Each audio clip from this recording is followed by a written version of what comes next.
For you on Fox and Friends Weekend, but we do, of course, as always, have some news that we're going to start with here. Some classified emails now found among thousands just made public from Hillary Clinton's very close aide from the campaign, Huma Abedin. These work-related documents were discovered on a laptop belonging to Abedin's estranged husband, Anthony Weiner. And Garrett Tenney is live in Washington with more on what we're learning from these documents. Garrett? Well, good morning, y'all. We are still going through the more than 2,000 emails released by the State Department yesterday, but I can tell you that already at least 4 of those emails are marked classified. These emails were either sent or received by Hillary Clinton's top aide, Huma Abedin, and were discovered by FBI agents on a personal laptop that Abedin shared with her now estranged husband, Anthony Weiner. Many of the emails were related to scheduling and upcoming phone calls that Clinton had with foreign leaders, and those that have been marked classified, and it's important to note they were marked classified after they were sent, are heavily redacted, including this one from November 2010 that includes call notes to help guide Clinton through an upcoming discussion with Saudi Arabia's foreign minister at the time about the impending release of U.S. government diplomatic cables by WikiLeaks. The note suggested Clinton say, "I deeply regret the likely upcoming WikiLeaks disclosure," and quote, "I seek your help in preventing WikiLeaks from undermining our mutual national interests." These emails were released following a lawsuit by Judicial Watch, and last night the group's president said the emails show further investigation needs to be done. The fact that classified information from Clinton and Abedin have been found on Weiner's laptop shows the urgent need for a criminal investigation, a serious one, by the Justice Department. And it is important to note that former FBI Director James Comey was asked about these emails this past summer in an appearance on Capitol Hill. And at the time he said the Bureau did not believe that Abedin was aware of what she was doing and suggested, like with Hillary Clinton, it was simply a case of an extreme lack of carelessness. Back to y'all. Absolutely, or extreme lack of care for sure. And some would argue possibly grossly negligent, but of course those words were changed. So I mean, this again, more evidence, and we wouldn't know about it if Anthony Weiner had not been investigated for all the for being a sexual predator, his misconduct yes. as well. And James Comey reopened the investigation. Of course, Hillary Clinton feels like that's why she's not in the White House today. But a lot of us also step back and say even more evidence that there indeed was a double standard. Right, and it's not the only double standard. We also know that Peter Strzok, the FBI investigator who we learned from his emails had a anti-Trump bias, a pro-Hillary bias, who interviewed Michael Flynn, also interviewed Huma Abedin and Cheryl Mills, who worked for, and both of them lied to Peter Strzok in that interview and said they didn't know that that there was even a server to begin with. How was Huma Abedin treated? How was Peter Flynn treated? Lying to the FBI is bad, no matter who you are. Sure, absolutely. You talk about a double standard, though. President Trump has been trying to make the point. He thinks that the DOJ is just stacked with a bunch of Democrats who try to help the Clintons and try to take down the president. And now there are these new emails that we're seeing. Absolutely. So it seems to be an opportunity. Double standard. I mean, they were doing they were forwarding documents to Anthony Weiner's campaign account, call sheets to the Saudi foreign minister, emails about Debbie Wasserman Schultz being the head of the DNC. I mean, this is a personal email tied to the State Department that was a grab bag for anything. And imagine if any one of those things was on who's Trump's right-hand man during the campaign. If they found that on Jared Kushner's BlackBerry, absolutely. Imagine the hysteria. Name the amount of outrage that it would absolutely have. Well, Jonathan Turley, of course, yeah. Jonathan Turley was on the network earlier talking about Democrats and Bob Mueller and the double standard. Take a listen. Just as I've said that people should let Mueller finish his work, I also think it's strange for Democrats to say, oh, don't investigate this, the election is over, except, of course, for the Trump election. And so I don't get why people are bothered by Congress exercising oversight authority to look into this. I can tell you as a criminal defense attorney, the Clinton staff got an enormous amount of deference. Deals were made to destroy computers, immunity deals, just as a condition of turning over government property. None of that really makes a lot of sense. Now, in the end, is there a crime? Probably not. But once again, I think the public has a right to answers as to how its government performed. I mean, the crime might be the sense that so many Americans have that special treatment is given to those with privilege and access. Absolutely. And anyone else, as we've said before, anyone else in the military elsewhere who did that, would be get in jail. fried. Look at in David public. Petraeus, 2 years probation, $100,000 of a fine. Yeah. Absolutely. Absolutely. It's exactly how it goes. Well, you got the one investigation into the emails, and then you've got, of course, the Russia probe ongoing.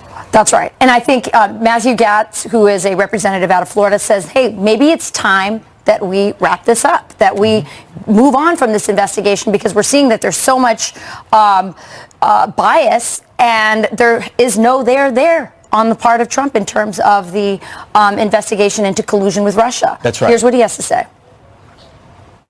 Well, the context of this investigation demonstrates a tremendous amount of bias. If you look at just the timeline, Robert Mueller was interviewing, wanting to get his old job back as the head of the FBI on the 16th of May.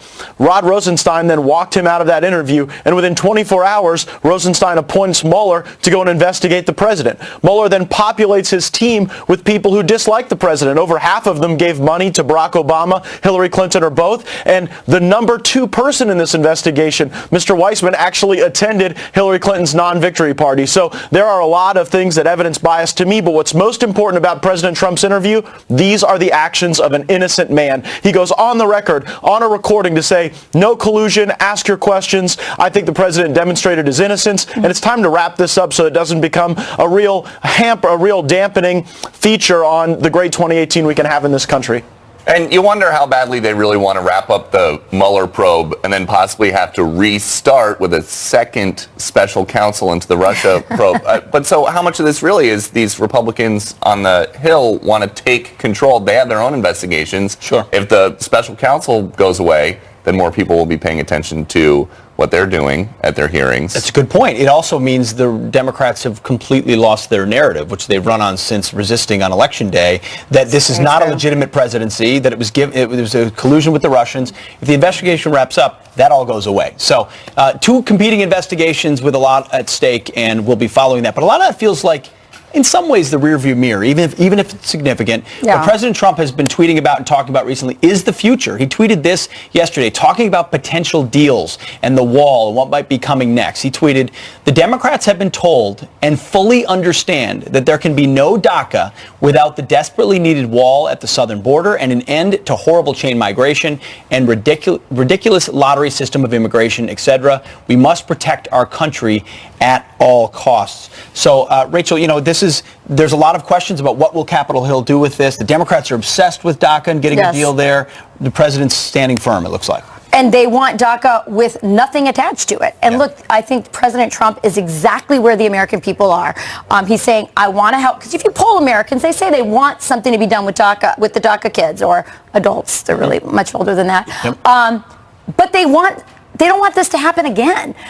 They said they want this problem to be solved so that we don't have another wave of them. And I think that what happened was that the electorate had been hearing from the Republicans for a long time that immigration, reform, they wanted immigration reform, but they also wanted the border secured, and they didn't believe that the Republicans that were in power were going to do it. Donald Trump comes along, they hear that tough rhetoric, they see he's willing to withstand a lot of the attacks that would make most politicians go into a fetal position, which is racism. The politician position. Yes, and so they're willing to give him a chance, and so I think he's going to follow through with his promise. And it seems like there might be a squeeze coming in the next couple of weeks because there is another deadline to shut down the government on January 19th. That's right. And the Democrats are saying, they've been saying for years, for months, we want DACA fixed by the end of 2017. Now Nancy Pelosi says, well, we want it fixed, but by January. January counts as the end of the year.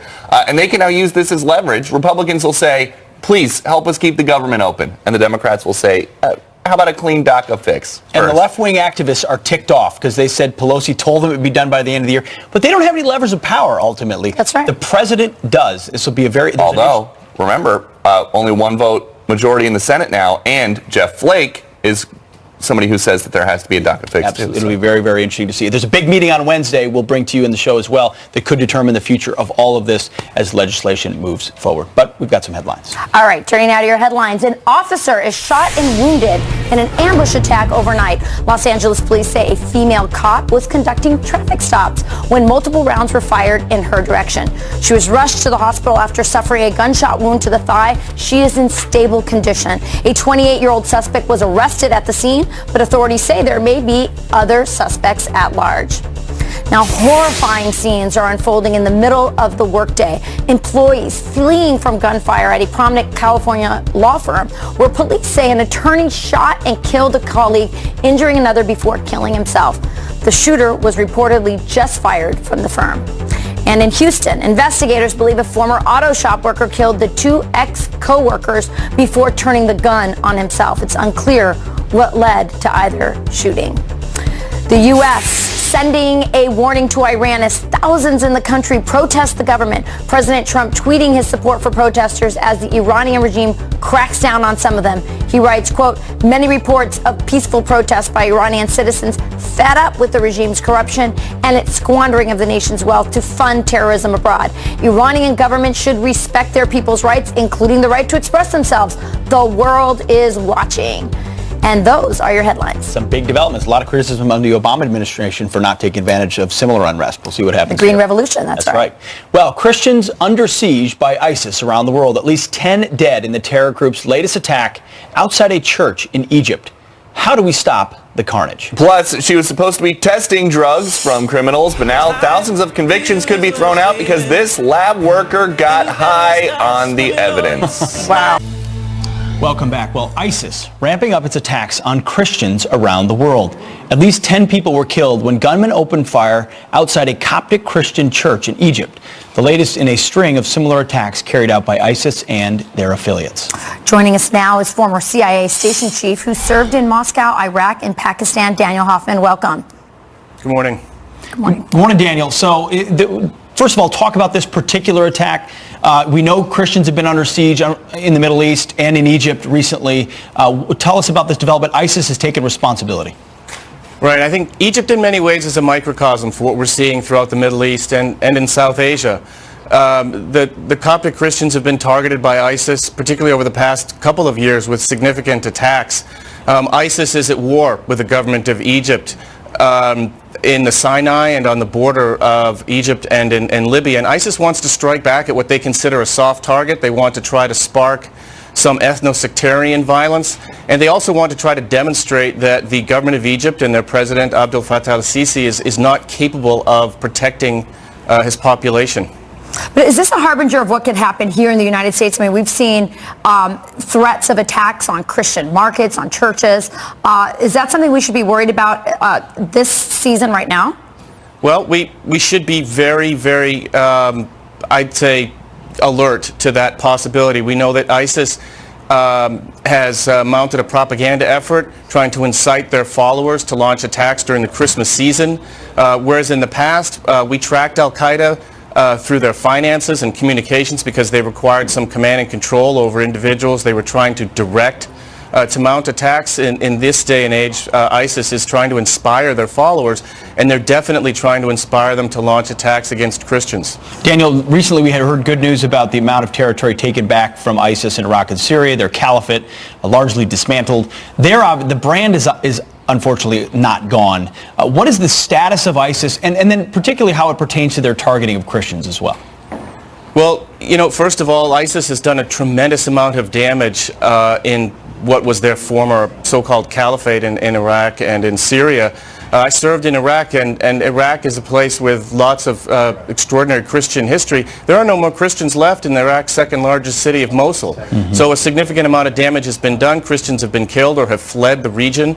What ISIS is doing now, having lost much of their geographic, formerly ungoverned space, is that they're using cyberspace to encourage their followers, and much of the past history of attacks is just fodder for them to encourage their followers to mount attacks worldwide. They're trying to make this into a war between Muslims, between Islam and the West, when in fact really ISIS and Al-Qaeda are at war with Islam themselves. Sure. It's amazing. I mean, it used to be that if you want to hear about Christian persecution, you'd pick up a book and read about first century Christians. It's happening in real time right now. It would be good for, I think, people with big bully pulpits like maybe the Pope to bring more attention to this and other sources. Great point. I think that's definitely true. I also think, from my background at least, it comes down to collecting intelligence. We need to collect intelligence on the extent to which ISIS is trying to target specific Christian sites here in the United States, churches, and then state and local law enforcement need to penetrate networks that might be involved. Yeah. And then individuals need to stay alert, and New York knows this better than anyone. If you see something, say something. For sure. Daniel Hoffman, thanks for your expertise. Appreciate it. Thank you. All right. Coming up, a prank on police turns deadly, a new arrest overnight, and how a video game battle, led to this real-life tragedy. And President Trump set to undergo his first physical in office in the new year. What can we expect to find out about his health? Dr. Mark Siegel takes us inside the exam room up next. Welcome back. A couple quick headlines for you. A data breach has put the information of more than 29,000 healthcare patients at risk. SSM Health says a former employee inappropriately accessed their records between February and October. The breach affects SSM patients across several states. The group says the employee in question does not have access, thankfully, to financial information. And major outbreaks of the flu getting an early start this season. According to the CDC, 36 states are already reporting widespread influenza activity, 21 of them with a high number of cases, including my household. Doctors pointing to the reduced effectiveness of this year's vaccine. Rachel, Peter, over to you. All right, nearly a year after Inauguration Day, President Trump will undergo his first presidential physical. The results of the standard exam set for January 12th will be made public. So what goes on during one of these exams, and what can we expect to find out? Here to break it down for us is Fox News Medical A-Team member Dr. Mark Siegel. Thank you for coming in this morning, Dr. Siegel. Good to see you, Peter. Good to see you, Rachel. So Good to see you too. During the campaign, President Trump famously had a doctor come out to say he was basically the healthiest person to ever run for president. Was that medical professional as reliable as what we're about to get from Walter Reed? Well, I don't want to comment on his previous physician, but I will say this. His current physician, Dr. Ronnie Jackson, is a Rear Admiral in the U.S. Navy. He's trained in emergency medicine. He's been the president's doctor since 2013. Before that, he was with the White House staff. President Bush brought him in. He's an Iraqi veteran. He's a really, really, really good doctor. So that's one thing. So I expect that he's going to get a very thorough going over here. So President Trump is, I think, the oldest president we've had. What kinds of things is this doctor going to be looking for? Well, you know what, with the presidential physical, a little bit different than what I do in my yearly physical as an internist. They focus on hearing, they focus on vision, they focus on the heart. They'll ask his medical history. Now, really good news here. All he has, as far as we know, is a history of high cholesterol that's very well controlled with Lipitor, and he takes an aspirin. They'll make sure his immunizations are up to date. All of us have seen footage of President Trump eating things that maybe doctors wouldn't like. They say he likes Kentucky Fried Chicken and he likes McDonald's. Are these things that a doctor would be worried about and might actually recommend that he cut back on? Yeah, well, they'll ask him about that. They'll ask him about his diet. They'll ask him about his caffeine. Great news with President Trump. He doesn't drink and he doesn't smoke. That's right. Everyone out there should learn from that. No drinking, no smoking is a really good prognostic sign.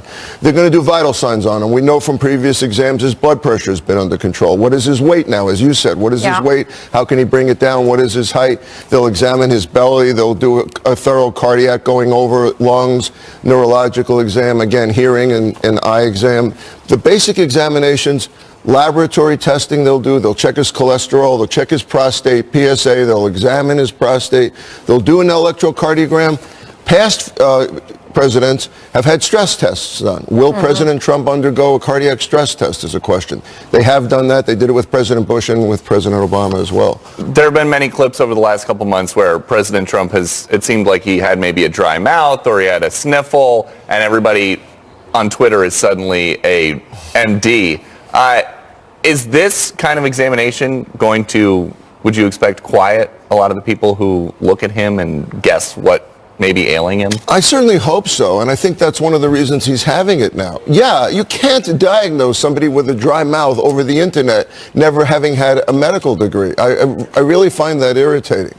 And by the way, exercise is another thing they'll ask him about. Everyone always says he doesn't exercise, but I heard from Senator Rand Paul when I interviewed him, there's no better golfer than him. He's an excellent golfer. He scores very high, and people can't keep up with him. Is golf great exercise? Well, I'll tell you, walking is, and it's underappreciated.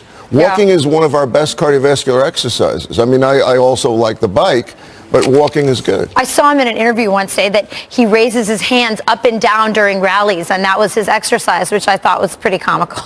I think a Fitbit might point out that does burn calories. Maybe, okay.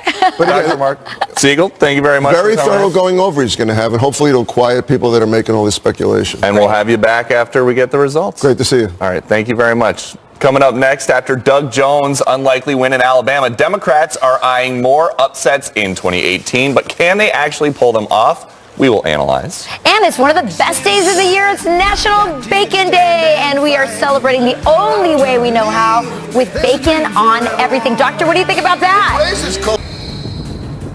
Welcome back with some extreme weather and incredible pictures.